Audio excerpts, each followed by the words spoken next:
इलाहाबाद के लेटे हुए हनुमान जी का मंदिर। एक लड़की हाथ जोड़े शिकायती अंदाज में बोले जा रही है। देखिए हनुमान जी, आपको इस बार मेरी मदद करनी ही होगी। हमने आपसे एक छोटी सी जॉब मांगी है और वो भी सिर्फ 30 या 35 हज़ार की बस। पर आप सुनते ही नहीं हैं। हाँ, आप क्यों सुनने लगे? आप तो बस लेटे रहते हैं और लड्डू मिल ही जाता है आपको भोग के लिए, पर ये नहीं कि कोई जॉब अपॉइंटमेंट लेटर ले आओ। अरे हम आपसे कोई संजीवनी बूटी तो लाने को कह नहीं रही हैं। छोटा सा काम कहा था, पर नहीं, लगता है राम जी से शिकायत करनी ही पड़ेगी आपकी।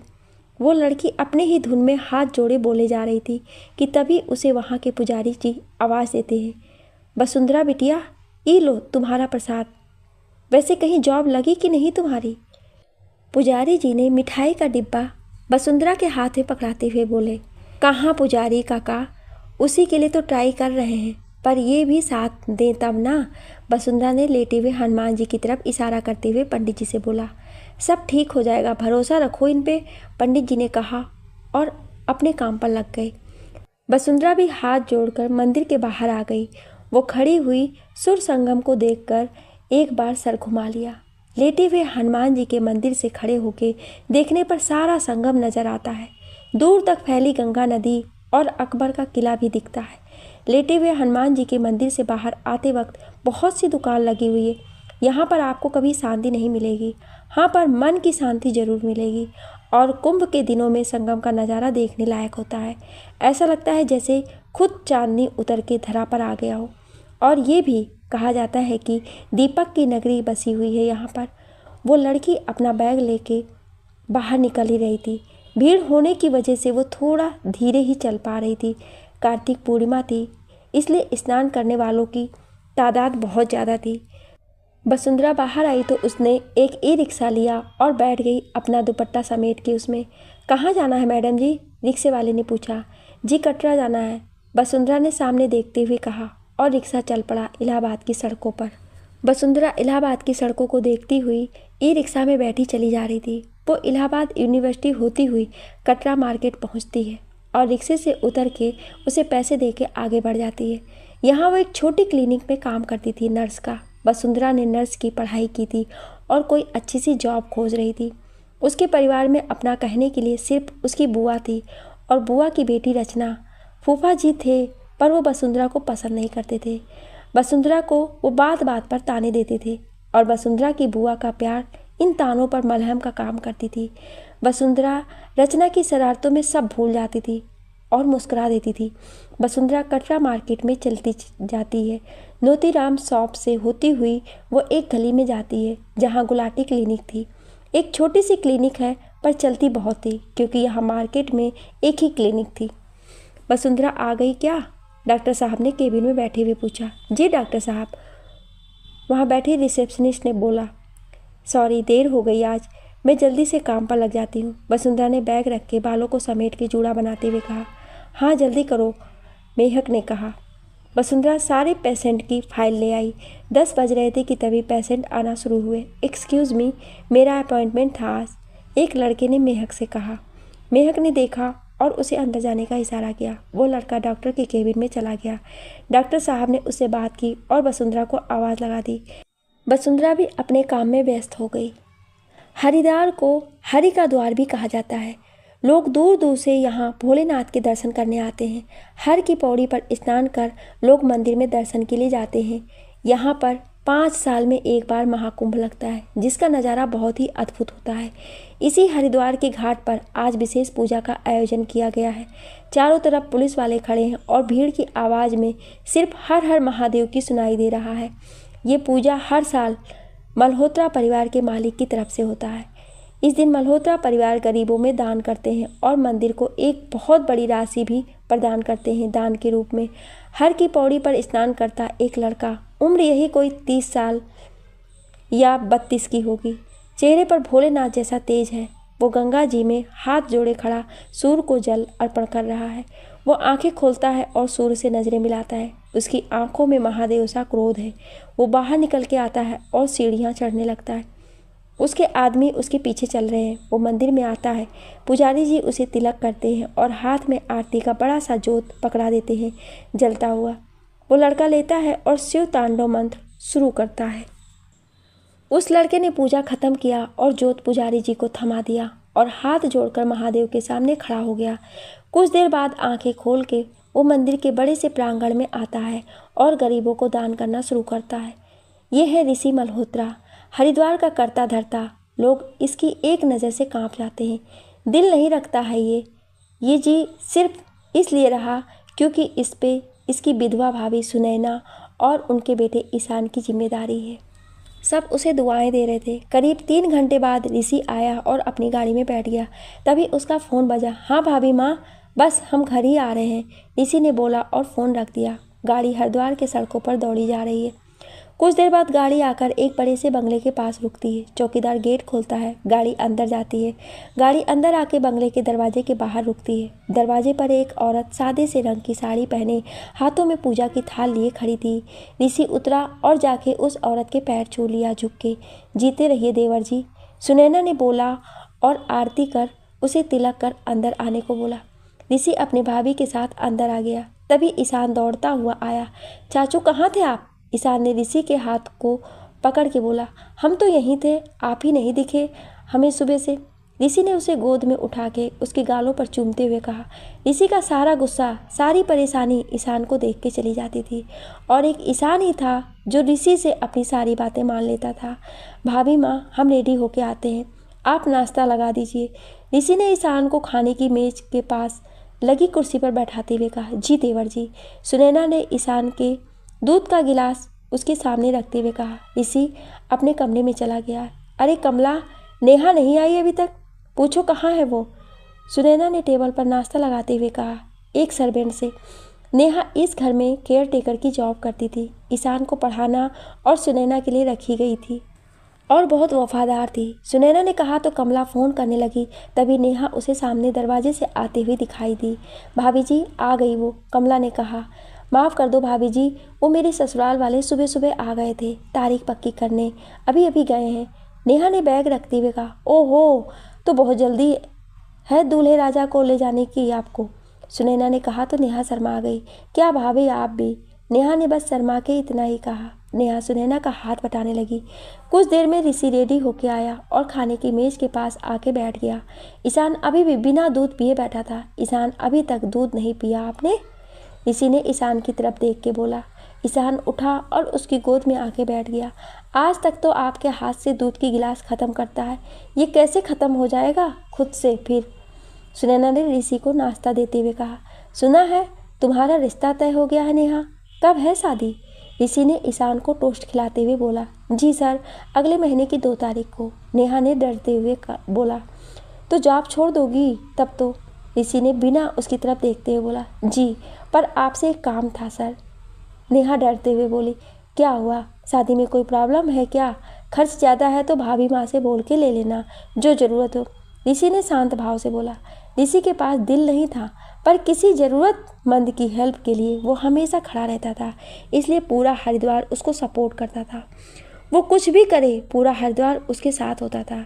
नहीं सर, वो बात नहीं है। बात ये थी कि क्या आप ये जॉब मेरी एक दोस्त को दे सकते हैं? वो एक नर्स है और इलाहाबाद में रहती है। उसका कोई नहीं है, उसे जॉब की बहुत ज़रूरत है सर। नेहा ने घबराते हुए बोला। अगर तुम कह रही हो तो ठीक है, उसे बुला लेना, भाभी माँ से मिलवा देना, वो जो बोलेंगी कर देना। ऋषि इतना बोल के ईशान को प्यार से माथे पर चूम के सुनैना के पैर छू के चला जाता है। शाम का वक्त। वसुंधरा बैठी अगले दिन का शेड्यूल बना रही थी। ओए चलेगी या यहीं रुकना है आज? मेहक ने उसके पास आके बोला। कितना वक्त हो गया है? वसुंधरा ने फाइल में देखते हुए बोला। मैडम 6 बज गए हैं। मेहक ने बैग में सब रखते हुए बोला। क्या? अरे रचना मेरा इंतज़ार कर रही होगी मार्केट में। वसुंधरा ने जल्दी जल्दी सारा सामान रखते हुए बोला। अच्छा जी, अभी याद आया, चलो वो कब की आ गई है। महक ने बैग लेके बोला। दोनों क्लिनिक से बाहर आई और चाबी वहाँ के नौकर को दे के चल दिए। फिर एक बार इलाहाबाद कटरा की सड़कों पर। इस वक्त कटरा की सड़कों पर आपको सबसे ज़्यादा अगर कोई दिखेगा तो वो है वहाँ स्टडी कर रहे बच्चे दिखाई देंगे।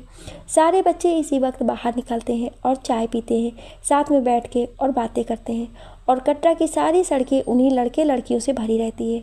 वसुंधरा भी कटरा के एक दुकान पर आती है वहाँ एक लड़की स्कूटी पर बैठी है, सलवार सूट पहने, हल्के पीले रंग का, और लग बहुत गुस्से में रही है। वसुंधरा जल्दी से उसके पास जाती है। माफ़ कर दो रचना, हमारी प्यारी बहन, वसुंधरा उसे मनाते हुए अंदाज में बोला। आप पूरे आधा घंटा देर से आई हैं दीदी। रचना ने मुंह फेर के बोला। अच्छा बाबा, जो चाहिए ले लो, पर ऐसे नाराज़ ना हो छोटी। वसुंधरा ने उसके चेहरे को अपनी तरफ करके बहुत प्यार से बोला। चलो फिर कचौरी खाने। रचना ने मुस्कुरा के आंखें बड़ी करते हुए बोला। वाह, क्या मानना है, सीधा कचौरी और कुछ नहीं। मेहक ने बोला। तुम तो चुप करो जीरो साइज, अब क्या तुम्हारी तरह खाना छोड़ दें। रचना ने मेहक को खिजाते हुए कहा। मैं जा रही हूँ, मेहक ने गुस्से से पैर पटकते हुए कहा। अरे मेहक रानी, कचौरी खा के जाना, आ जाओ। रचना ने उसके गले में हाथ डालते हुए बोला। छोड़ो, हमें नहीं खाना, तुम ही खाओ। मेहक ने उसके हाथ को अपने गले से निकालते हुए कहा। अरे खा लो मेहक रानी, मोटी नहीं होगी तुम। रचना ने जाती हूँ मेहक को चिल्ला के बोला। क्यों उसे गुस्सा दिलाती है तू। वसुंधरा ने उसे सर हल्की सी चपात लगाते हुए बोला। अरे अच्छा लगता है हमें, चलो अब सामान ले और चले। रचना ने बोला और एक दुकान पर जाकर रजिस्टर तोलवाने लगी। कटरा सड़क पर रजिस्टर और पेन दर्जन के हिसाब से ही मिलती है और बिना तौले नहीं मिलती है। सारा सामान लेके रचना वसुंधरा के साथ स्कूटी से निकल गई वहाँ से। अंधेरा हो गया था और इलाहाबाद की चमकती सड़कों पर लोगों की चहल पहल इलाहाबाद की खूबसूरती को और बढ़ा देती है। वसुंधरा रचना के पीछे बस इलाहाबाद की उस सुहानी सी शाम को महसूस कर रही थी। कुछ देर बाद दोनों प्रीतम कॉलोनी पहुँचते हैं। वहाँ स्कूटी रोकी रचना ने तो वसुंधरा उतर गई। वसु दी, आप ये लेके चलो, हम बस स्कूटी ठीक से लगा के आते हैं। रचना ने स्कूटी साइड करते हुए कहा। ठीक है, जल्दी आ जा। वसुंधरा ये बोल के सामान लेके ऊपर चल दी। प्रीतम कॉलोनी इलाहाबाद की एक छोटी सी कॉलोनी है, पर बहुत खूबसूरत। बस 2 या 3 मंजिल के पुराने फ्लैट बने हैं वहाँ, और लोग बहुत शांति से रहते हैं वहाँ।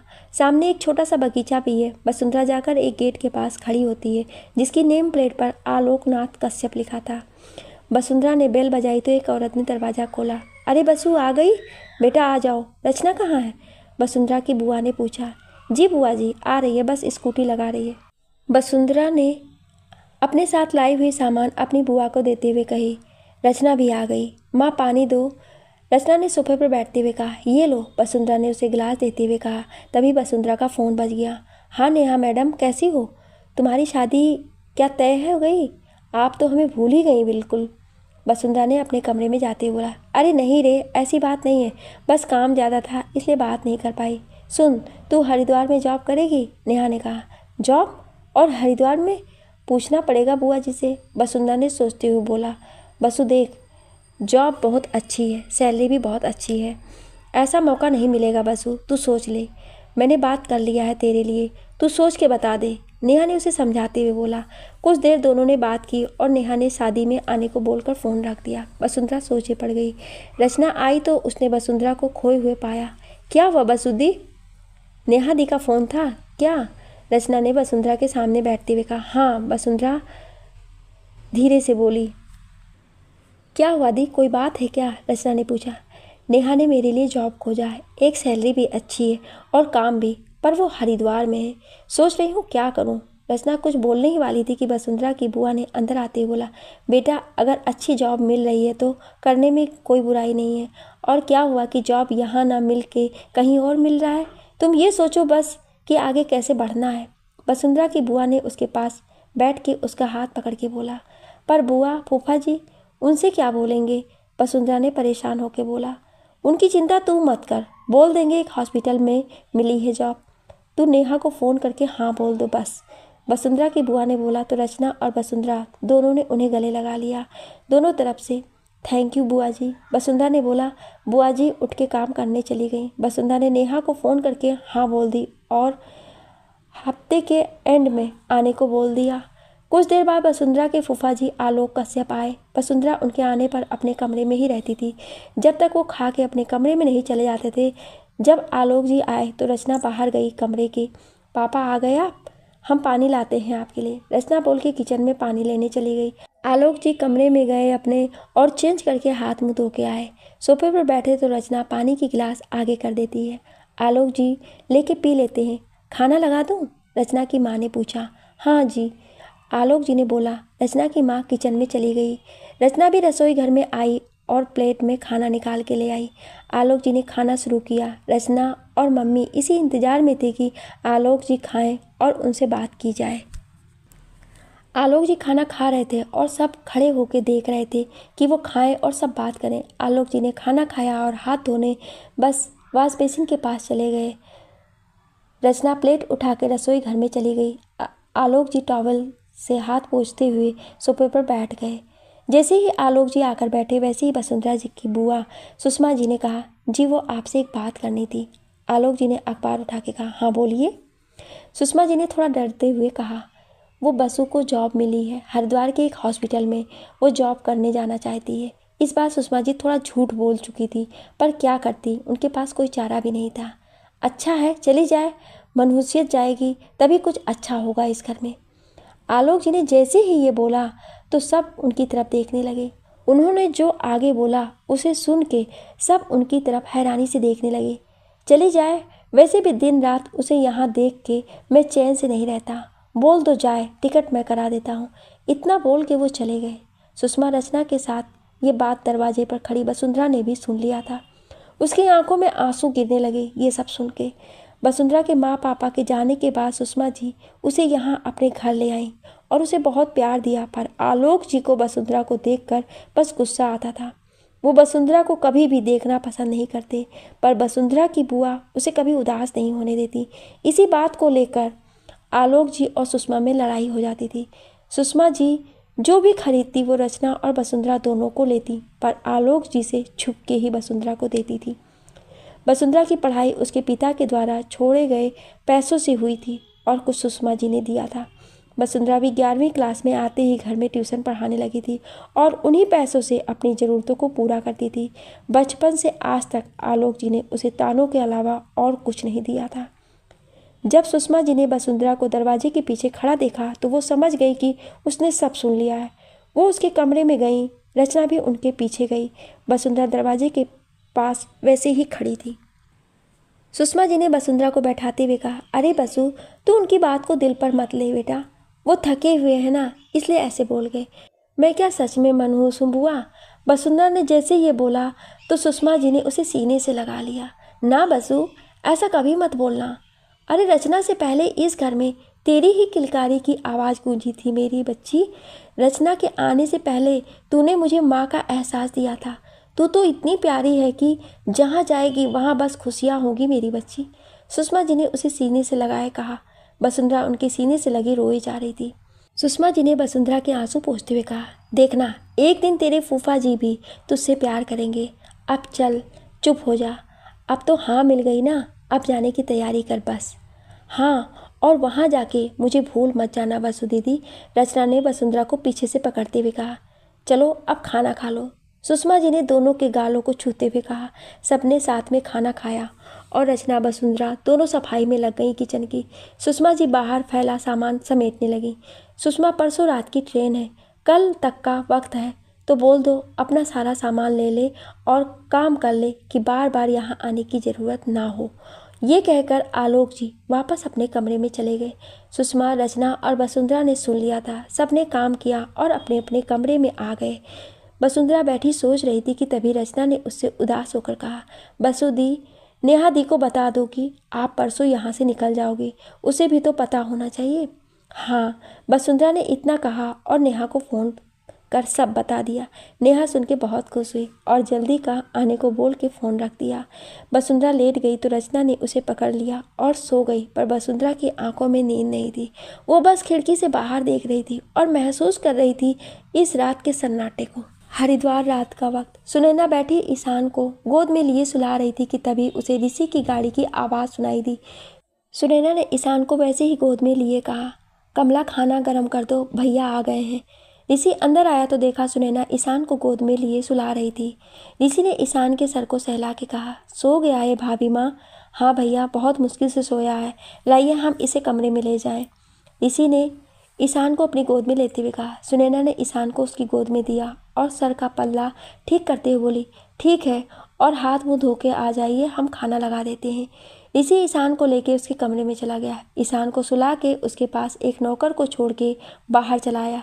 सुनैना खाना निकाल के बैठी इंतजार कर रही थी और साथ में कमला खड़ी थी। ऋषि आया और चेयर खींच के बैठ गया। ऋषि खाना खा रहा था और सुनैना को थकान की वजह से जम्हाई आ रही थी और ऐसे जम्हाई लेते हुए देखकर ऋषि ने कहा, भाभी माँ आप जाओ सो जाओ, हम खा लेंगे। नहीं भैया आप खा लो, हम ठीक है। सुनैना ने फिर जम्हाई लेते हुए बोला, हाँ वो तो देख रहा हूँ मैं, चलिए उठिए जाइए। ऋषि ने सुनैना को उठा के कमला के साथ भेजते हुए कहा, अच्छा हम जा रहे हैं पर आप खा लेना ठीक से। सुनैना ने जाते हुए बोला। ऋषि खाना खाने वापस बैठ गया। सुनैना ईशान के कमरे में चली आई और नौकर को भेज दिया। ऋषि खाना खा के अपने कमरे में चला गया। थके होने के कारण उसे नींद आ गई और वो सो गया। सुबह का वक्त सुनैना पूजा घर में पूजा कर रही थी और ऋषि अपने कमरे में रेडी हो रहा था कि तभी बाहर शोर सुनाई दिया। सुनैना उठ के बाहर गई तो एक बूढ़ी औरत कुछ लोगों के साथ खड़ी थी। उन लोगों के हाथ में एक लड़की की लाश थी। वो बूढ़ी औरत रोए जा रही थी। ऋषि भी बाहर आ गया। उसने देखा इतने सारे लोग खड़े हैं, एक बूढ़ी औरत रोए जा रही है और एक लड़की की लाश लिए लोग खड़े थे। उस औरत ने क्रोध बेबसी के साथ रोते हुए कहा, तुझे हरिद्वार का न्यायाधीश कहते हैं ना ये सब लोग? तो इस बच्ची की बूढ़ी दादी आज तेरी अदालत में न्याय मांगने आई है। ऋषि ने उसकी तरफ देख के पूछा, बात क्या है, हुआ क्या है? उस बूढ़ी औरत ने रोते हुए कहा, मेरी पोती है ये साहब, खुराना के बेटे ने इसकी इज्जत को तार तार कर दिया और मार डाला। ये सुनकर ऋषि ने उससे कहा, तो पुलिस के पास जाओ। तभी भीड़ में से एक आदमी ने कहा, गए थे साहब, पर उसने रिपोर्ट लिखने से मना कर दिया। बोला जाओ, तुम्हारी पोती खुद जिम्मेदार है इसकी। मैंने सुना है कि एक बार के लिए भोलेनाथ अपना न्याय करने में देर कर दे, पर तू न्याय करने में देर नहीं करता है। मैं आज बहुत भरोसे से आई हूँ तेरे दर पर। न्याय चाहिए मुझे। मेरी पोती के साथ जो हुआ उसका न्याय चाहिए। तब तक मैं मेरी पोती की लाश के साथ यहीं बैठूंगी जब तक मेरी पोती को न्याय नहीं मिलता। ये कहते हुए वो बुढ़िया वहीं बाहर बैठ गई। ये सुनकर ऋषि ने गुस्से में अपने वफादार आदमी से कहा, अमन जाओ उस पुलिस वाले को बुला लाओ। जी सर। ये कहकर अमन वहाँ से चला गया। ऋषि वहीं बाहर सीढ़ियों पर बैठ गया। सुनैना भी बाहर ही खड़ी थी। ईशान उठ चुका था। उसकी आवाज़ सुन के सुनैना उसके पास चली आई। दोपहर का वक्त, इलाहाबाद। वसुंधरा क्लिनिक पहुंची और महक को गुड मॉर्निंग बोल के डॉक्टर साहब के बारे में पूछा। महक ने अंदर इशारा कर दिया। अभी कोई पेशेंट नहीं आया था तो वो चली गई बात करने। उसने उनके केबिन के बाहर खड़े हुए कहा, मैं आई कम इन सर? अरे वसुंधरा आओ। डॉक्टर साहब ने उसकी तरफ मुस्कुरा के कहा, गुड मॉर्निंग सर। ये कहते हुए वसुंधरा अंदर आ गई। गुड मॉर्निंग वसु। ये कहते हुए डॉक्टर साहब ने उसे बैठने का इशारा किया। वसु ने बैठते हुए कहा, सर आपसे बात करना था। हाँ बोलो, क्या बात है? सर मुझे जॉब के सिलसिले में हरिद्वार जाना है। कल ही फ़ोन आया था तो मैं निकल रही हूँ शाम को। अगर सब ठीक हुआ तो मैं वहीं रह के काम करूँगी।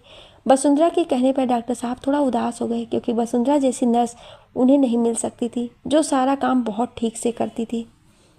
ठीक है वसुंधरा जाओ और ऑल द बेस्ट, डॉक्टर साहब ने कहा और काम करने लगे। वसुंधरा जाने लगी तो डॉक्टर साहब ने बोला, इस मंथ की अपनी सैलरी लेके जाना। ये सुनकर वसुंधरा खुश होकर काम में लग गई। महक को भी पता चल गया था कि वसुंधरा कल चली जाएगी तो वो भी उदास हो गई थी। वसुंधरा अपने काम में लग गई। आज डॉक्टर साहब जल्दी ही चले गए थे, इसलिए उनके जाने के बाद वसु भी महक के साथ वहाँ से निकल गई। जब बाहर मार्केट में आई तो रचना स्कूटी लेके खड़ी थी। उसे देखकर वसु ने उससे कहा, तुम यहाँ क्या कर रही हो? बस आपकी राह देख रहे थे, चलो शॉपिंग करने चलना है। रचना ने कहा तो महक खुश होते हुए बोली, शॉपिंग? वाह, मैं भी चलती हूँ, मुझे भी कुछ खरीदना है। उसके बोलने पर रचना ने उससे कहा, कुछ नहीं महक जी, आप पूरा कटरा मार्केट खरीद लो। रचना के बोलने पर महक का मुँह फिर से बन गया। अच्छा ठीक है, तुम दोनों अब फिर से शुरू मत हो जाना। चलो अब स्कूटी साइड में लगाओ तब चले। वसुंधरा ने अपना बैग वापस लेते हुए कहा। रचना ने स्कूटी साइड में लगाया और तीनों चल दिए एक बार फिर कटरा मार्केट की गलियों में। हरिद्वार, शाम का वक्त।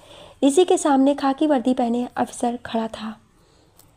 उसे देख के लगता था कि उसकी हालत ख़राब है इस वक्त। सुनैना भी ईशान के साथ खड़ी थी, ये सब देख रही थी। उसे इन सब की आदत हो चुकी थी। नेहा, कमला और बाकी नौकर भी खड़े थे। ऋषि ने कुर्सी पर बैठे हुए कहा, ये औरत तुम्हारे पास आई थी रिपोर्ट लिखवाने के लिए? उसकी बात पर इंस्पेक्टर ने घबरा के कहा, जी सर। ऋषि ने गुस्से भरी नज़र ऊपर करते हुए पूछा, तो आपने रिपोर्ट लिखी? वो ऑफिसर चुप रहा। उसकी हिम्मत नहीं हुई कुछ बोलने की। मैंने कुछ पूछा तुझसे, बोलो, ऋषि ने कुर्सी पर से उठकर कहा। कुर्सी को पीछे लात मारते हुए गुस्से में कहा, जी नहीं सर। क्यों? जान सकता हूँ कि तुमने रिपोर्ट क्यों नहीं लिखी? ये कहते हुए ऋषि उसके पास आ गया। वो ऑफिसर कांपने लगा। ऋषि को अपने इतने पास देख के उसके मुंह से शब्द नहीं निकल रहे थे। वो इसलिए क्योंकि खुराना ने तेरे जेब में पैसे ठूस दिया था ना, इसलिए तुझे इस मासूम लड़की की इज्जत और जान की अहमियत नहीं रही। जैसे ऋषि के मुंह से उस ऑफिसर ने ये सुना, उसके पसीने छूटने लगे। कमिश्नर साहब बाहर आइए, ऋषि ने जैसे बोला कमिश्नर साहब बाहर आए। ऑफिसर ने जब कमिश्नर साहब को देखा तो उसकी आंखें फैल गई। तुम जैसे ऑफिसर्स की वजह से हमारा पूरा पुलिस डिपार्टमेंट गाली खाता है। मैं तुम्हें इसी वक्त सस्पेंड करता हूँ। कमिश्नर साहब के ये बोलते ही वो उनके पैरों पर गिर गया। नहीं सर, प्लीज़ ऐसा मत कीजिए, मैं आज के बाद ऐसी गलती नहीं करूँगा, उस ऑफिसर ने बोला। पर कमिश्नर ने कुछ नहीं सुना। अमन, जाओ, खुराना का बेटा जहाँ हो, जिस हाल में हो, उठा लाओ और पूरे हरिद्वार के दर्शन करा के पीटते हुए मेरे घर तक लाना। ऋषि ने गुस्से में कहा तो अमन निकल गया वहाँ से। ऋषि के घर के बाहर भीड़ इकट्ठा होने लगी थी। करीब 1 घंटे बाद किसी के चिल्लाने की आवाज़ आ रही थी। भीड़ ने पीछे मुड़ के देखा तो एक लड़का भागता हुआ अधमरे हालत में उसी तरफ आ रहा था। भीड़ ने देखा तो उसे रास्ता दिया। उसके पीछे अमन गाड़ी लेकर आया। माफ़ कर दो, गलती हो गई ऋषि भाई, मैं बहक गया था, मैंने बहुत पी रखी थी, उस आदमी ने मरी हुई हालत में कहा। उसके पैरों से खून बह रहा था, उसकी पीठ पर बस कोड़ों के निशान थे। इस भीड़ को देख रहा है, ये करेगी तेरा फैसला। ऋषि ने उसके बालों को पकड़ के गुस्से में बोला। ये लड़की दिख रही है आपको? इस लड़की ने इसके साथ जो ज्यादती की, बोलिए क्या सजा दूं इसके लिए? ऋषि ने भीड़ की तरफ देख के पूछा। मार डालो, मार डालो, पूरी भीड़ एक साथ बोली। सुना तुमने इन सब के फैसले को? ऋषि ने कहा। तभी उसका फ़ोन बजा। अमन ने फ़ोन उठाया। सर, इसके बाप का फ़ोन है, अमन ने बोला। स्पीकर पर करो फ़ोन, आखिरी बार अपने बेटे की आवाज़ सुन ले, ऋषि ने कहा तो अमन ने फ़ोन स्पीकर पर कर दिया। देखो ऋषि, छोड़ दो मेरे बेटे को, बदले में जो तुम चाहते हो सब दूंगा, जो बोलोगे सब दूंगा, बस छोड़ दो उसे, खुराना साहब ने बेबस होकर बोला। जो मांगूंगा दे पाओगे खुराना साहब? ऋषि ने खुराना के बेटे की तरफ देख के बोला। हाँ, तुम बोल के तो देखो, खुराना ने बोला। सोच लो, नहीं दे पाए तो बहुत भारी कीमत चुकानी पड़ जाएगी तुम्हें। ऋषि ने गन लेके उसे लोड करते हुए बोला। हाँ हाँ, मुझे मंजूर है, खुराना ने जल्दबाजी में बोल दिया, पर उसे नहीं पता था कि उसने क्या गलती कर दी है। तो ठीक है, कर इस लड़की को जिंदा, दे इसे इसकी इज्जत सम्मान, दे इस बूढ़ी औरत को उसकी पोती, अगर दे सकता है तो बोल, दे सकेगा? ऋषि ने फ़ोन लेके गुस्से में बोला। देखो, कुछ और मांग लो। खुराना ने इतना कहा ही था कि ऋषि ने अमन को इशारा किया लड़की को उठाने का। गोद में अमन ने लड़की को उठाया तो ऋषि ने उस लड़की के हाथ में बंदूक पकड़ा के खुद शूट किया। ये इस लड़की के सम्मान को भंग करने के लिए। ऋषि ने दूसरी गोली मारते हुए बोला। ये इस लड़की को इंसान न समझ के खिलौना समझने के लिए। तीसरी गोली मारते हुए बोला। और ये एक बूढ़ी औरत से उसका सहारा छीनने के लिए। अब हुआ न्याय और ऋषि मल्होत्रा की अदालत यहीं बंद होती है। इतना कह के ऋषि ने फ़ोन काट दिया। ऋषि मल्होत्रा जिंदाबाद, पूरी भीड़ ने एक साथ कहा। ले जाओ अपनी पोती को अम्मा, उसका दाह संस्कार करो, ऋषि बोल के अंदर चला गया। तूने आज मुझे नहीं, इस मरी हुई बच्ची को इंसाफ दिया है। तेरे साथ भगवान क्या, कोई ना इंसाफी नहीं कर पाएगा, उस बूढ़ी औरत ने कहा और अपनी पोती की लाश लिए सबके साथ शमशान घाट की तरफ बढ़ गई। सूरज भी डूब गया था। अंधेरे ने पूरे आसमान को अपने आगोश में ले लिया था। हर कोई शांत था, लोग, ये रात और हवाएं भी। माहौल में एक अलग ही प्रकार का सन्नाटा था। शाम के 7 बजे इलाहाबाद का शास्त्री पुल। इलाहाबाद का शास्त्री पुल बहुत ही फेमस है। ये झूसी और इलाहाबाद को जोड़ने वाला एकमात्र रास्ता है, क्योंकि उसके नीचे से गंगा नदी बहती है, इसलिए कोई और रास्ता नहीं है। इसके बगल में ही एक ऐसा पुल है जिस पे से ट्रेन जाती है, पर उस पे एक वक्त में एक ही ट्रेन पास हो सकती है। शाम के वक्त बहुत से लोग आते हैं इस पे घूमने के लिए। शाम के वक्त इसकी रौनक देखने लायक होती है। वसुंधरा और रचना अपनी स्कूटी खड़ी करके वहाँ खड़े होके इलाहाबाद की शाम को देख रही थी। सामने से मंदिर से आती आरती की आवाज़ साफ सुनाई दे रही थी। वसुंधरा बस खामोश खड़ी थी और रचना उसके बाजुओं को पकड़े खड़ी थी। आप कल चले जाओगी दी, रचना ने उदास होकर बोला। हाँ, वसुंधरा ने बस इतना ही बोला। तो मैं यहाँ अकेली रह जाऊंगी ना? रचना ने उदास होकर बोला। क्यों? हम तो रोज आपसे बात करेंगे। जब आपका मन ना लगे तो हमें फ़ोन कर लेना। वसुंधरा ने रचना के गालों पर हाथ रख के बोला। रचना ने उसे कस के पकड़ लिया। रचना के लिए वसुंधरा सिर्फ उसकी बहन नहीं बल्कि एक अच्छी दोस्त भी थी। रचना वसुंधरा के साथ ही खेल के बड़ी हुई थी और आज ऐसे वसुंधरा का जाना रचना को बहुत बुरा लग रहा था। कुछ देर दोनों वहाँ खड़े बातें करते रहीं, फिर निकल गई घर की तरफ। घर पहुँच के वसुंधरा अपने साथ लाया सामान ठीक से रखने लगी। सुषमा जी ने पैकिंग में उसकी मदद की। आलोक जी घर आए तो उन्होंने टिकट के प्रिंट आउट का पेपर सुषमा जी को निकाल के दे दिया। सुषमा जी वसुंधरा को वो पेपर दे के उसे ठीक से रखने को बोल के चली गईं। रात का खाना खा के सब अपने कमरे में चले गए। रचना थकी हुई थी इसलिए सो गई जल्दी। वसुंधरा ने उसे हल्की सी चादर उड़ा दी और लाइट बंद करके खिड़की खोल दी। वो खिड़की के सामने खड़े बस तारों से भरा आसमान देखने लगी। कुछ वक्त बाद वो आई और बिस्तर के दूसरी तरफ बैठ गई। उसने पानी पीने के लिए जग उठाया तो वो खाली था। वो उठी और धीरे से बिना आवाज़ किए दरवाज़ा खोल के किचन की तरफ बढ़ गई। तभी उसे दूसरे कमरे से आवाज़ सुनाई दी। वसुंधरा के फूफा जी सुषमा जी से झगड़ रहे थे। क्यों इस बच्ची को उस घटना का जिम्मेदार मान रहे हैं आप? अरे उस घटना में उसका बच जाना क्या ये गलती थी उस 2 महीने की बच्ची की? सुषमा जी ने आलोक जी से बोला। वो लड़की मनहूस है। पैदा होते ही उसने मेरे दोस्त और उसके परिवार को निगल लिया। आलोक जी ने चीख के बोला। मरना जीना ऊपर वालों के हाथ में होता है आलोक। उस हादसे में वो लोग मर गए और ये बच्ची बच गई तो ये विधाता की मर्जी थी। इस बच्ची का क्या दोष? सुषमा जी ने समझाते हुए कहा। आलोक जी को दोष है। इसे पैदा हुए 2 महीने नहीं हुए थे कि ये सब हुआ। अच्छा होता ये भी उसी हादसे में।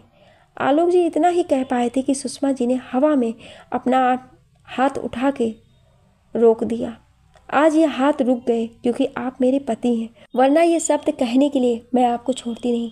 और उस बच्ची को देखना इसलिए पसंद नहीं करते आपकी वो मनहूस है, बल्कि इसलिए क्योंकि वो उसका चेहरा उसकी माँ पर गया है जिसे एक वक्त आप पसंद करते थे। सुषमा जी के बोलने पर आलोक जी उनकी तरफ पीट करके खड़े हो गए। क्या हुआ? सच सुनने की हिम्मत नहीं है आप में? वो आपकी दोस्त थी, सबसे अच्छी, पर आपके लिए वो दोस्त से बढ़ के थी। आज भी उस बच्ची के चेहरे में आपको वो नज़र आती है, इसलिए बसु को देखना आप पसंद नहीं करते, इसलिए वो आपको मनहूस लगती है। सुषमा ने आलोक जी की तरफ देख के बोला, जो उनकी तरफ अभी भी पीठ करके खड़े थे। आलोक, प्रेम गलत नहीं होता है और आपके प्रेम ने कभी मर्यादा नहीं लांघी थी। जब मैं आपकी ज़िंदगी में आई तो आपने कुछ नहीं छुपाया और यही सच्चाई आपकी मुझे आपसे प्रेम करने पर मजबूर कर गई। मेरे आने पर आपने कभी मेरे अलावा किसी को नहीं चाहा, पर यह सच था कि आप उसे भुला नहीं पाए। पर मेरे लिए बस ये था कि आप मेरे थे और आपके लिए मेरा भरोसा ही सब कुछ था, जिसे कभी आपने तोड़ा भी नहीं। तो क्यों अपनी दोस्त की आखिरी निशानी को इतना दर्द दे रहे हो कि उसकी रूह भी मरने के बाद तुम्हें माफ़ ना कर रही हो? इस बच्ची ने कभी तुमसे कुछ नहीं मांगा, बस थोड़ी सी प्यार के अलावा, पर तुम उसे वो भी नहीं दे सकी। कल जा रही है वो, हो सके तो उसे छोड़ने चले जाना, उसके लिए बहुत होगा। सुषमा ये बोल के बाहर चली आई कमरे से और सिटिंग रूम की बालकनी में चली गई। वसुंधरा कमरे में बने वॉश बेसिन की तरफ अंधेरे में बेसुध खड़ी थी। ये सब सुन के वो धीरे कदमों के साथ उठ के अपने कमरे में गई और दरवाज़ा बंद करके नीचे बैठ गई, दरवाजे से पीठ लगा के। उसके कानों में सुषमा द्वारा कहा गया सच सुनाई दे रहा था। वसुंधरा वहीं बैठी रही और उसकी आंखों से आंसू बहने लगे। वो रोते रोते नीचे ही फर्श पर सो गई। उसके लिए शायद ये सच बहुत बड़ा था। जिंदगी ने उसे फिर दर्द दिया था और ये दर्द उसकी ज़िंदगी में शायद वो भूल ना सके। दूसरी तरफ ऋषि अपने कमरे की खिड़की के पास खड़ा रात की खामोशी सुन रहा था। उसके सामने रह रह के अपने भाई का चेहरा आ रहा था। वह आंखें बंद करता है तो उसके आंख से एक आंसू की बूंद उसके गालों पर लुढ़क गई। उसने आंखें खोली और उस आंसू को अपनी उंगली पर ले लिया। तुम्हारी जगह ऋषि मल्होत्रा की ज़िंदगी में नहीं है। ऋषि ने उस बूंद को उड़ाते हुए कहा, मेरी आंखों में आंसू नहीं आ सकते। जो चीज़ ऋषि मल्होत्रा को कमज़ोर करे, ऐसी किसी भी चीज़ की जगह नहीं है ऋषि मल्होत्रा की ज़िंदगी में, और मैं नहीं आने दूंगा। ऋषि ने अपने दोनों हाथ ट्राउज़र के जेब में डाल के खड़े होकर बोला। सुबह का वक्त, हरिद्वार। सुनैना खाने की मेज़ पर नाश्ता लगा रही थी। नेहा भी आ गई थी। वो ईशान को स्कूल के लिए रेडी कर रही थी। ईशान बार बार उसे परेशान कर रहा था। वो तैयार ही नहीं हो रहा था नेहा से। नेहा उसके पीछे पीछे भाग रही थी। ऋषि आया नीचे तो ईशान भाग के उसके पास चला गया। क्या हुआ बेटू, क्यों परेशान कर रहे हो अपनी नेहा दीदी को? ऋषि ने उसे गोद में उठाते हुए बोला। हमें नहीं जाना है स्कूल। ईशान ने ऋषि के गले में दोनों हाथ डाल के बोला। अच्छा, क्यों क्यों नहीं जाना हमारे ईशान को स्कूल? ऋषि ने उसके गालों को छू के बोला। मुझे नहीं पढ़ना। ईशान ने मुंह बना के बोला। अरे नहीं पढ़ोगे तो फिर आपको फेरी कैसे मिलने आएगी रात में, जो आपको चॉकलेट देती है? और अगर वो नहीं आएगी तो फिर आपको चॉकलेट जो आपको रोज़ मिलती है वो तो नहीं मिलेगी। ऋषि ने बोला। नहीं, मैं जाऊंगा। ईशान ने बोला तो सुनैना मुस्कुरा दी और ऋषि भी। ऋषि मुस्कुराता हुआ बहुत हैंडसम लगता है, पर मुस्कुराता भी कम था। ईशान को नेहा रेडी करने लगी। ऋषि खाने की मेज के पास आके कुर्सी खींच के बैठ गया। ईशान को भी नेहा रेडी कर ले आई। सर, वो मैंने जॉब के लिए बोला था अपनी दोस्त के लिए, कल वो आ रही है, तो अगर आप बोलो तो मैं ले आऊँ बात कराने के लिए। नेहा ने डरते हुए बोला। तुम्हारी दोस्त है, तुम जानती भी हो तो देखने की ज़रूरत नहीं है। तुम उससे बोलो कि परसों से ज्वाइन कर ले आके। ऋषि ने ईशान को नाश्ता कराते हुए कहा। नेहा खुशी से मुस्कुरा दी। ऋषि ईशान को लेकर चला गया अपने साथ। सुनैना अपने कमरे में गई और कुछ देर बाद कमला से नेहा को बुलाने को कहा। मैं अंदर आ जाऊं भाभी? नेहा ने धीरे से दरवाज़ा खटखटा के कहा। हाँ नेहा, आओ। सुनैना अपने बिस्तर से उठते हुए कहा। जी, आपने बुलाया था? नेहा ने सुनैना की तरफ देख के बोला। हाँ, इधर आओ। देखो, ये सब पसंद आया तुम्हें? ये सब तुम्हारे लिए हमारी तरफ से नेहा। सुनैना नेहा का हाथ पकड़ के बोला। पर भाभी, इन सब की क्या ज़रूरत थी? नेहा ने इमोशनल होके कहा। भाभी बोलती हो तो कैसे खाली हाथ विदा करती तुम्हें इस घर से नेहा। और तुमने ईशान की देखभाल इतने अच्छे से किया कि कभी लगा ही नहीं कि तुम केयर टेकर हो। सुनैना ने नेहा को बैठाते हुए कहा। वो मेरा काम था भाभी, और आपने मुझे काम तब दिया जब मुझे इस जॉब की बहुत ज़रूरत थी। उस वक्त अगर आपने ये जॉब नहीं दी होती तो पता नहीं क्या होता इस शहर में मेरा और मेरे घर वालों का। नेहा ने आंखों में आंसू लाते हुए बोला। अरे इसे बचा के रखो दुल्हन रानी, विदाई में काम आएंगे आपके, नहीं तो सब बोलेंगे लगता है दुल्हन घर छोड़ के जाने से खुश है। सुनैना ने नेहा के आंसू पोंछते हुए कहा। सुनैना की बात से नेहा और कमला मुस्कुरा दी। शाम का वक्त, इलाहाबाद। वसुंधरा स्टेशन पर बैठी थी खामोश। उसके जेहन में रात की बातें बार बार घूम रही थी। सुषमा जी रचना के साथ वसुंधरा को छोड़ने आई थी। बसु, सब रख लिया है ना? और ये कुछ खाने के लिए है, खा लेना। और किसी से रास्ते में ज़्यादा बात मत करना। कोई कुछ दे तो लेना मत। वहाँ पहुँच के फ़ोन कर देना। बसु, मैं कुछ बोल रही हूँ, सुन रही है ना तू? सुषमा जी ने बैग की जिप लगाते हुए बोला। वसुंधरा ने कुछ नहीं बोला। वो वैसे ही खोई हुई बैठी रही। बसु, तू सुन रही है ना? सुषमा ने फिर बोला, पर वसुंधरा वैसी ही बैठी रही।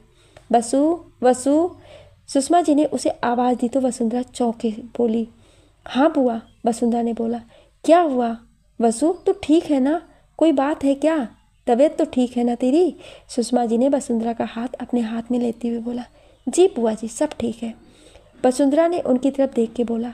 लो दी, चाय पियो। रचना ने एक चाय की गिलास वसुंधरा को और एक सुषमा जी को दे दिया।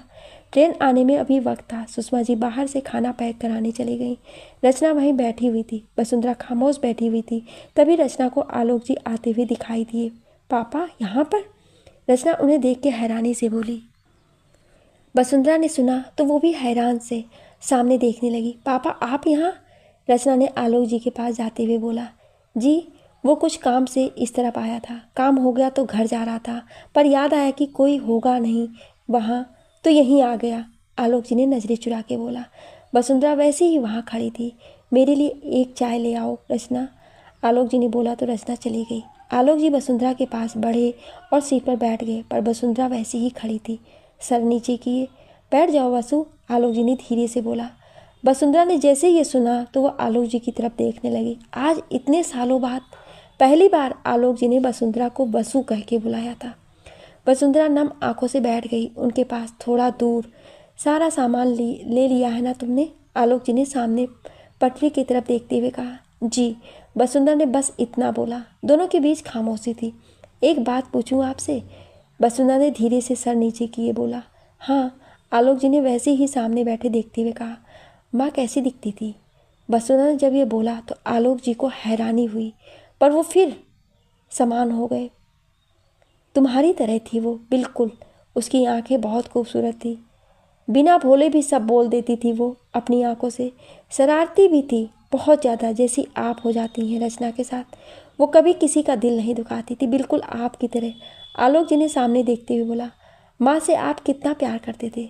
वसुंधरा ने नज़रें हल्के से ऊपर करके पूछा। बहुत, इतना कि उसकी खुशी के लिए उसे किसी और को भी दे दिया था, बस ये सोच के वो खुश रहेगी, और वो भी खुश आपके पापा के साथ। उन्होंने उसे हर खुशी दी। फिर मेरी ज़िंदगी में सुषमा आई, जिसने मुझे समझा भी और मेरा साथ भी दिया। मैं सुषमा को अपनी ज़िंदगी में सबसे खूबसूरत तोहफा समझता हूँ, जो सिर्फ तुम्हारी माँ की वजह से मेरी ज़िंदगी में आई। और तब मैंने अपनी ज़िंदगी सिर्फ सुषमा को सौंप दी। पर आपकी माँ हमारी सबसे अच्छी दोस्त तब भी थी। एक दिन उसने बताया कि वो माँ बनने वाली है। मैं और सुषमा बहुत खुश थे, और धीरे धीरे वो दिन भी आया जब तुम आई इस दुनिया में। तब मैं यहाँ नहीं था, मेरी जॉब दिल्ली में थी। मैं जल्दी से जल्दी आना चाहता था, तुम्हें अपनी गोद में लेना चाहता था, पर जब मैं आया तो वो मुझसे बिना मिले ही तुम्हारे पापा के साथ जा चुकी थी। वो उस वक्त तुम्हें लेके सुषमा अपनी गोद में खड़ी थी, तुम रोए जा रही थी। मुझे तुम्हारी आवाज़ सुनना बर्दाश्त नहीं हुआ। मैं वहाँ से गुस्से में चला गया वापस घर। सुषमा तुम्हें लेके घर आई तो मेरा गुस्सा फट गया। मैंने उसे तुम्हें अनाथालय छोड़ने को बोल दिया, पर उसने लड़ झगड़ के तुम्हें अपनी बेटी बोल के पाला। पर मुझे तुम्हारी आवाज़ सुनना अच्छा नहीं लगता था। आलोक जी ये सब बोलते बोलते रो दिए थे। वसुंधरा ने उनको ऐसे देखा तो वो धीरे से पास आई और आलोक जी के कंधे पर सर रख दिया। अभी भी आप मुझसे नाराज़ हैं क्या? वसुंधरा ने रोते हुए कहा। कोई बेवकूफ़ ही आपसे नाराज़ हो सकता है वसु। आप इतनी प्यारी हैं कि किसी को भी आपसे प्यार हो जाए। गलती हो गई हमसे जो आपसे इतनी बेरुखी की। हम भूल कैसे गए कि आप हमारी सबसे अच्छी दोस्त की आखिरी निशानी हैं जो हमें मिली थी। माफ़ कर दो वसु। आलोक जी ने वसुंधरा को अपने सीने से लगा के रोते हुए बोला। वसुंधरा को आलोक जी के रूप में एक पिता मिल गया था। सुषमा जी और रचना दूर से ये सब देख के खुश थे। उन दोनों के आंखों से आंसू बह रहे थे। अगर ये बेटी और फूफा जी का मिलाप हो गया हो तो ट्रेन भी आने वाली है, चले? सुषमा जी ने मुस्कुरा के कहा। शुक्रिया सुषमा, मुझे याद दिलाने के लिए। आलोक जी ने सुषमा जी का हाथ पकड़ के बोला। सुषमा जी भी मुस्कुरा दी। तभी ट्रेन सीटी मारती हुई आ गई। वसुंधरा का सामान लेके आलोक जी आगे आगे चलने लगे और बाकी सब उनके पीछे। ट्रेन रुकी, उसका गेट खुला तो आलोक जी अंदर चले गए सामान लेके। वसुंधरा भी चढ़ गई उनके पीछे। आलोक जी बर्थ नंबर देखते हुए आगे जाने लगे और तभी उन्हें वसुंधरा के बर्थ का नंबर दिखा। बसु, इधर आ जाओ, ये रही आपकी बर्थ। आलोक जी ने सामान रखते हुए कहा। वसुंधरा आलोक जी के पास चली आई। वसुंधरा की सीट नीचे वाली थी। आलोक जी ने सामान सीट के नीचे डाल दिया। ठीक से जाना और कोई भी ज़रूरत हो तो मुझे बता देना और मन लगा के अपना काम करना वसु। जो गलती मुझसे हुई उसकी भरपाई तो नहीं कर सकता, पर आगे से ऐसा कुछ नहीं करूँगा जिससे आपके आंखों में आंसू आए। और अपना ख्याल रखना। आलोक जी ने वसु के सर पर हाथ रख के बोला। ट्रेन के जाने का वक्त हो गया था। आलोक जी नीचे आ गए।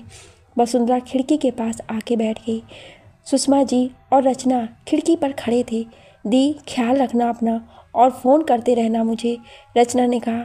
बेटा खाना वक्त से खा लेना और अपना ख्याल रखना, सुषमा जी ने बोला। ट्रेन ने हॉर्न दी और धीरे धीरे चल पड़ी अपने मंजिल की तरफ।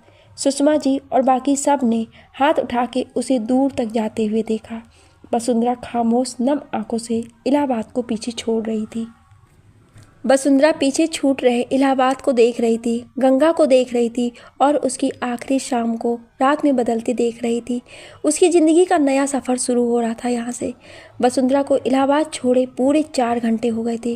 वो लेटी बस ये सोच रही थी कि जिस खुशी के लिए वो इतने सालों से तड़प रही थी वो मिली भी तब जब वो इस शहर को छोड़ रही थी। पर वो खुशी थी कि अब सब ठीक है और आगे भी सब ठीक होगा। इन्हीं सारी बातों को सोचते हुए ना जाने कब उसे नींद आ गई। सुबह का वक्त, हरिद्वार स्टेशन। वसुंधरा की ट्रेन आके हरिद्वार स्टेशन पर रुकी। उसने अपना सामान निकाला और स्टेशन पर उतर गई। उसने बैग से फ़ोन निकालकर नेहा को फ़ोन किया। हेलो नेहा, हम स्टेशन पर हैं, तुम कहाँ हो? वसुंधरा ने बोला। मैं आ रही हूँ बसु, तुम एक काम करो, स्टेशन से बाहर आ जाओ, मैं बाहर ही पहुंच रही हूँ। नेहा ने कहा, टैक्सी में बैठे हुए हैं। हाँ ठीक है, वसुंधरा ने बोला और फ़ोन रख के अपने बैग उठा के बाहर आने लगी। वो बाहर आई तो देखा नेहा बाहर टैक्सी वाले से बात कर रही थी। नेहा, वसुंधरा ने मुस्कुरा के बोला। वसु कैसी हो? नेहा ने पीछे मुड़ के खुशी से उसे गले लगा के बोला, ठीक हूँ, तुम कैसी हो? वसुंधरा ने मुस्कुरा के उसको देख के बोला, अगर हो गया हो तो हमरा पैसा तनिक देने की कृपा करे देवी जी। उस टैक्सी वाले लड़के ने बोला, पहले वापस तुम हमें वहीं छोड़ो जहाँ से लाए थे, तब आने जाने का दोनों का किराया हम दे देंगे। नेहा ने वसुंधरा का बैग टैक्सी में रखते हुए बोला, वो तो ठीक बा, पर 300 रुपया हो जाएगा आने जाने का, बताए दे रहे हैं हम, फिर बाद में झिक झिक मत करना हमसे। उस टैक्सी वाले लड़के ने एक पान मुंह में डालते हुए बोला, हाँ भैया ठीक है, अब चलो। नेहा ने बैठते हुए कहा, तब ठीक है, जब तुमको कौनो प्रॉब्लम नहीं है तो हमको क्या प्रॉब्लम होगी, चलो। उस टैक्सी वाले लड़के ने मुंह में पान भरे हुए बोला। टैक्सी चल पड़ा हरिद्वार की सड़कों पर। वसुंधरा ने फ़ोन निकाला और अपनी बुआ को कॉल की। हेलो बसु, तू पहुंच गई वहाँ? सब ठीक है ना? कोई परेशानी तो नहीं है ना? सुषमा जी ने फ़ोन उठा के बस सवालों की लाइन लगा दी। अरे बुआ शांत, हम पहुंच गए हैं और नेहा भी हमें मिल गई है, आप चिंता मत करिए। छोटी और फूफा जी कैसे हैं? वसुंधरा ने मुस्कुरा के पूछा। तेरे फूफा जी तो तुझे रात में ही फ़ोन कर रहे थे बात करने के लिए, मैंने ही मना कर दिया उन्हें। ले बात कर। सुषमा जी ने फ़ोन आलोक जी को दे दिया। हेलो वसु, ठीक हो ना आप? नेहा मिली? आलोक जी ने बोला, जी फूफा जी, नेहा मिल गई है हमें, हम बस उसके घर ही जा रहे थे। वसुंधरा ने खुश होकर। नेहा ने जब सुना कि वसुंधरा अपने फूफा जी से बात कर रही थी तो वो हैरान थी, क्योंकि वो भी जानती थी कि उसके फूफा जी उसे पसंद नहीं करते हैं। वसुंधरा ने सबसे बात की और मुस्कुरा के फ़ोन रख दिया। बसु ये कब हुआ? तेरे फूफा जी तुझसे बात कर रहे हैं? अजीब बात है, मतलब बहुत बड़ी बात है, हुआ कैसे ये? नेहा ने हैरत और खुश दोनों होते हुए बोला। बस हो गया, समझ ले कोई चमत्कार हो गया है, बाद में सब बताऊंगी। वसुंधरा ने बाहर हरिद्वार के खूबसूरत नज़ारे को देखते हुए बोला। मैंने यहाँ हरिद्वार में तेरे कहने पर ही तेरे लिए एक घर रेंट पर ले लिया है। नेहा ने कहा, किसका घर है? वसुंधरा ने बोला, ये जहाँ मैं काम करती हूँ और तू करने वाली है उन्हीं का है। अब तू मान नहीं रही थी मेरे घर में रहने के लिए, तो मैं क्या करती, इतनी जल्दी कहाँ से घर करती। इसलिए मैंने सर से बात की तो उन्होंने यहाँ परमिशन दे दी है रहने के लिए। अब तो प्लीज़ मना मत करना, नेहा ने बेबस होकर कहा। पर ऐसे बिना किसी को जाने मैं नहीं रह पाऊँगी। वसुंधरा ने नेहा की तरफ देख के बोला। देख बसु, इतनी जल्दी कहीं और इंतज़ाम होना, वो भी किसी अच्छी जगह इम्पॉसिबल है। तो कुछ दिन रह ले, फिर शादी के बाद साथ मिल के घर खोज लेंगे। नेहा ने हाथ जोड़ के कहा। अच्छा ठीक है, वसुंधरा ने मुस्कुरा के बोला। दोनों टैक्सी में बैठी हरिद्वार के रास्ते और चले जा रहे थे। पुराने दिनों की बातें किए। कुछ वक्त बाद दोनों हरिद्वार के प्यारे से घर के पास खड़े थे। उसे देख के लगता था जैसे किसी ने बहुत प्यार से बनाया था उस घर को रहने के लिए, अपने परिवार के लिए। चारों तरफ वादियों से घिरा हुआ और खूबसूरत पेड़ पौधे हर तरफ थे। जो घर बने थे उनमें काफ़ी डिस्टेंस था। वसुंधरा और नेहा टैक्सी में से उतरे और सामान उतार के उसे पैसे देकर आगे बढ़ गए। नेहा ने अपने बैग से चाबी निकाली और दरवाज़ा खोल दिया। अंदर देख के लगता था जैसे कोई काफ़ी सालों से नहीं आया हो यहाँ पर। वसुंधरा और नेहा अंदर आए तो बहुत प्यारा था ये घर अंदर से भी। सामने एक छोटा सा हॉल, वहाँ सोफे थे रखे, पर सब सफ़ेद चादर से ढके हुए थे। सामने किचन था, 3 कमरे थे बने हुए, पर अभी बंद था। उसे जाके किसी ने नहीं खोला था। वसुंधरा ने वही हाल में खड़े होकर देखा। देखो बसु, कोई और ज़रूरत हो तो मुझे बता देना तुम।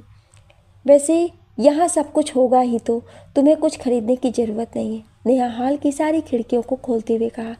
खिड़कियों से आती धूप की रोशनी से कमरा अब और भी अच्छा लग रहा था। वो सब तो ठीक है, पर इसे साफ करने में ही पूरा दिन जाने वाला है आज। वसुंधरा ने सोफे की चादर को हटाते हुए कहा। तू टेंशन क्यों लेती है, मैं हूँ ना, मैं तेरी हेल्प कर देती हूँ। वैसे भी मैंने छुट्टी ले ली है अब। नेहा ने अपने दुपट्टे को कमर में बांधते हुए बोला। वसुंधरा भी मुस्कुरा दी। ठीक है, तो यहाँ देख, मैं कमरे देखती हूँ। वसुंधरा जाके एक कमरे को खोलती हुई बोली। नेहा और वसुंधरा जुट गई काम पर। दोपहर का वक्त, ऋषि का घर। सुनैना बैठी काम कर रही थी। भाभी, आज से नेहा तो आएगी नहीं और केयर टेकर कल आएगी तो ईशान बाबा को कौन लेने जाएगा? साहब ने तो सबको मना किया है उन्हें लाने को। कमला ने आके कहा। तो आपके सर ही लाएंगे खुद जाके? सुनैना ने क्रूज चलाते हुए बोला। कमला ने फ़ोन ला के दिया तो सुनैना ने ऋषि को फ़ोन किया तो 2-3 बेल के बाद फ़ोन उठा। हाँ भाभी माँ, बोलिए क्या हुआ? ऋषि ने फाइल देखते हुए कहा। ओ भैया जी, ईशान को स्कूल से लेने जाना है आज आपको।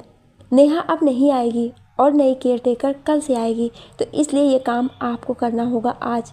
सुनैना ने बोला। जी हम बस निकल रहे हैं, आप परेशान मत हो। ऋषि ने तुरंत फाइल बंद करके कोट उठाते हुए बोला। सुनैना ने फ़ोन रख के वापस अपना काम करने लगी। कमला, खाना बना दिया ना ईशान ने जो बोला था खाने के लिए? सुनैना क्रोश चलाते हुए बोली। जी भाभी, बना दिया है। कमला ने बोला। भाभी मुझे भी सिखाओ ना ये। कमला ने सुनैना की तरफ देख के बोला। तुम्हें किसके लिए सीखना है कमला रानी? कहीं तुम भी तो नहीं छोड़ के जाने वाली हो नेहा की तरह? सुनैना मुस्कुरा के उसकी तरफ देखते हुए कहा। नहीं भाभी, अभी कहाँ, अभी तो हमारी दीदी की शादी होगी, तब कहीं हमारा नंबर आएगा। कमला ने उदास होके बोला। अच्छा जी, बड़ी उदास होके बोल रही हो कमला रानी, क्या बात है? कहो तो पहले आपकी ही शादी का बोल देते हैं रामेश्वर काका से। सुनैना कमला का हाथ पकड़ उसे पास लाकर बैठाते हुए बोली। अरे क्या भाभी, आप भी, मैं तो बता रही थी बस। कमला ने नज़रें चुराते हुए कहा। अच्छा जी, बता रही थी या दिमाग में डाल रही थी? सुनैना अब शरारती अंदाज में बोली। क्या भाभी, आप तो बाबा से मार खिलवा दोगी, हम चले अपना काम करने। कमला ये बोल के भाग गई। सुनैना मुस्कुरा के अपने काम में लग गई। दूसरी तरफ वसुंधरा और नेहा का भी काम हो गया था।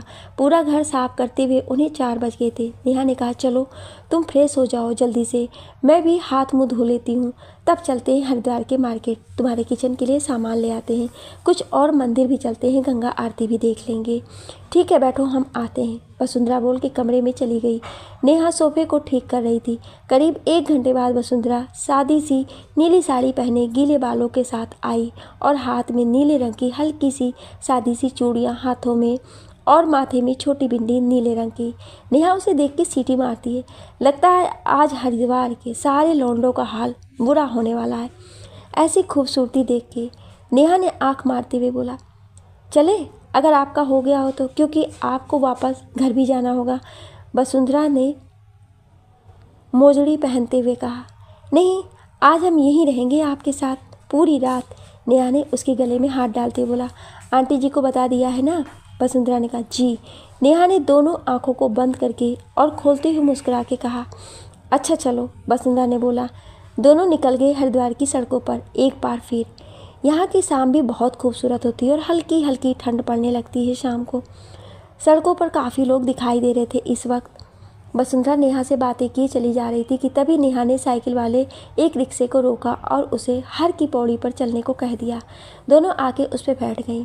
रिक्शा वाला रिक्शा ले चला हरिद्वार की भीड़ भाड़ वाले सड़क से।